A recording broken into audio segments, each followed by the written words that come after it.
Profiles in Cinemania, Sam Rockwell. Greetings to all my fellow Cinquisitors, Cinquisitettes, and unaffiliated society groupies alike. We know you have come to expect a certain unorthodox or flamboyant approach to the subjects of these profiles. Dare I say a layer of meta, generously slathered atop the sandwich of whose deep secrets we open face to the world. But not with such a subject as this one. For Sam Rockwell may play many a weirdo, man-child, bungler, and egotist, and even unholy combinations of all four at once. But after thorough research, we can only report that his actual life and attitude to his craft are as boring and mundane as his roles are not. Even so, we will endeavor to dissect every nook and cranny like any good profile, no matter the cost in time, restraining orders, or tedium. So long as we don't have to spend more than $1.73, that's all we got left in the research piggy bank. Well, of course. Good bookkeeping is next to godliness. And one of the few odd jobs that Pete Rockwell and Penny Hess did not take to keep a roof over their heads while pursuing their acting careers. And before you assume their son, Sam, to be a typical Hollywood Nepo baby, you should know that neither of his parents either graduated from struggling actor or even warranted much of an IMDb page. The biggest leg up Sam got was the chance to play Humphrey Bogart with his mother Penny in an East Village improv sketch show. Oy, was this before or after improv was cringe? He was 10 years old. Never mind, that would have been cringe in the 1870s, let alone the 1970s. But Rockwell's parents did give him both a love for the theater and an awareness that it was a difficult calling, a job that you have to work like any other and with far less guarantee of success. So he promptly dropped out of the specialized arts high school he was attending alongside Margaret Cho and Aisha Tyler. As he put it himself, "I just wanted to get stoned, flirt with girls, and go to parties." He eventually graduated from a school that, quote, had a reputation as a place stoners went because it was easy to graduate. So far he sounds like just another typical teenager. No one to write a profile home about. He did show his first glimmers of professional commitment when he moved to New York after high school and joined the William Esper studio. Unfortunately, that too is pretty dull. It is to this day still considered one of the foremost Meisner schools for acting. Didn't turn out to be a cult, a pyramid scheme, or have any substantial scandals to its name like a proper, respectable acting school should.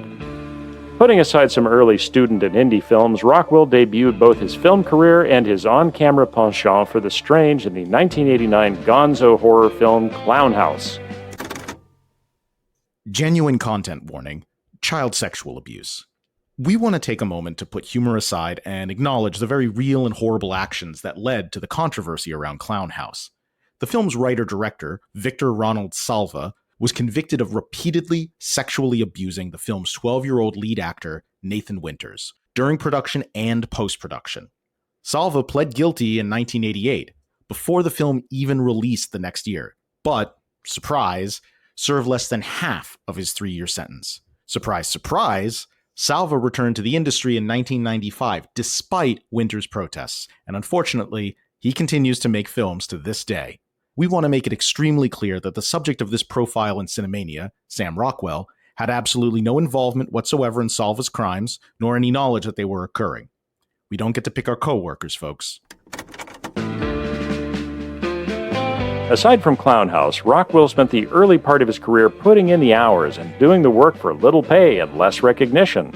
Like every other aspiring New York actor, he booked guest spots on TV shows like Law & Order and NYPD Blue, and occasionally small parts in films. You may remember him as Head Thug in the Teenage Mutant Ninja Turtles. If you do, please let us know because we don't. And just like every other aspiring New York actor, he booked recurring roles as busboy, waiter, and delivery guy. He even worked as a private investigator's assistant at one point. He described things like the residuals from Teenage Mutant Ninja Turtles as winning the lottery. They paid off the rent so he could focus on auditions and acting, at least for a month or two at a time before returning to day jobs. And apparently the thing that skyrocketed his acting income to the point that he could pursue it full-time? A 1994 Miller Lite commercial. Finally, after nearly 10 years in the starving artist trenches, it was a return to the strange that got Sam Rockwell his first big break. His performance as a weirdo man-child in Box of Moonlight in 1996 earned him first fans and the attention of serious casting agents. He then launched the most counterintuitive hot streak of losers, creeps, wackos, and downright assholes straight into the new millennium. The sadistic killer in The Next Cell in The Green Mile, Guy, the up-jumped extra in Galaxy Quest, the villainous tech bro villain of Charlie's Angels, a two-headed president with zero impulse control in Hitchhiker's Guide to the Galaxy. But it was his turn as the either murderous or delusional Chuck Barris in Confessions of a Dangerous Mind that solidified his career. As he put it, "I like that dark stuff. I think heroes should be flawed. There's a bit of self-loathing in there, and a bit of anger. But after this, I've really got to play some lawyers or a British aristocrat, or they'll put a label on me." Too late, Sam Rockwell. Too late. One critic described him as destined by a kind of excessive interestingness, and Roger Ebert declared that he seems to have become the latter-day version of Christopher Walken. Not all the time, but when you need him, he's your go-to guy for weirdness. Rockwell answered this with peak brilliant weirdness, playing not one or two, but three differently weird clones of the same person in Moon in 2009. Then he carried on into the second decade of his career with a series of films and roles so weird that you have to wonder if he was intentionally parodying Christopher Walken's slide into career self-parody with another man-baby in The Way, Way Back, films like Cowboys and Aliens, Mr. Right, and Seven Psychopaths. Some of these were massively underappreciated.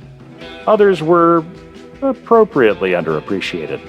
But through all this time as a proper A- list actor, he frustrated the Hollywood paparazzi with an extra boring personal life. Sam Rockwell and fellow actor Leslie Bibb have dated since 2007 with no drama worthy of a wiki page. And, true to his slacker persona, they have no interest in marriage or kids. To quote Sam, quote, "It's not my bag," end quote.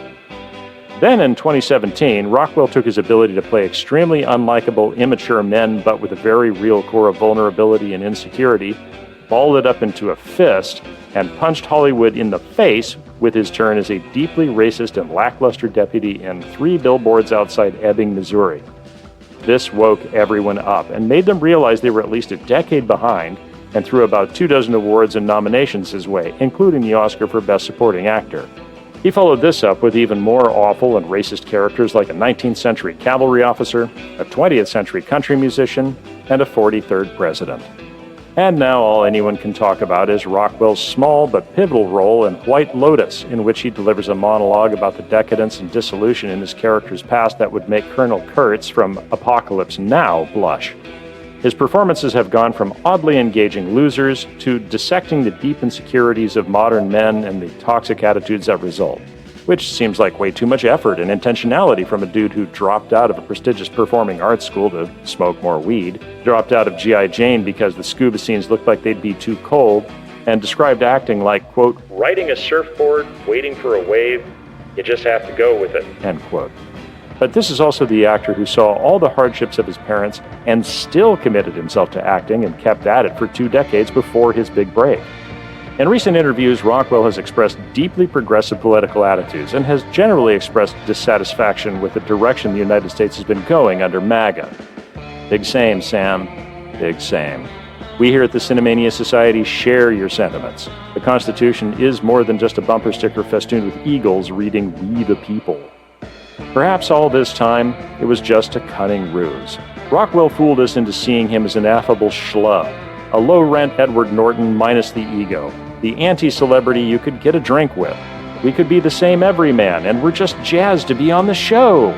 But now he's come to whack us upside the head with our own grotesque foibles. It's almost like we are the surfboard, and we never saw the wave coming. A wave named Sam Rockwell. This has been another Profile on Cinemania. This episode is written by Daniel Scribner and was performed by Ethan Ireland and Daniel Scribner. Music courtesy of Epidemic Sound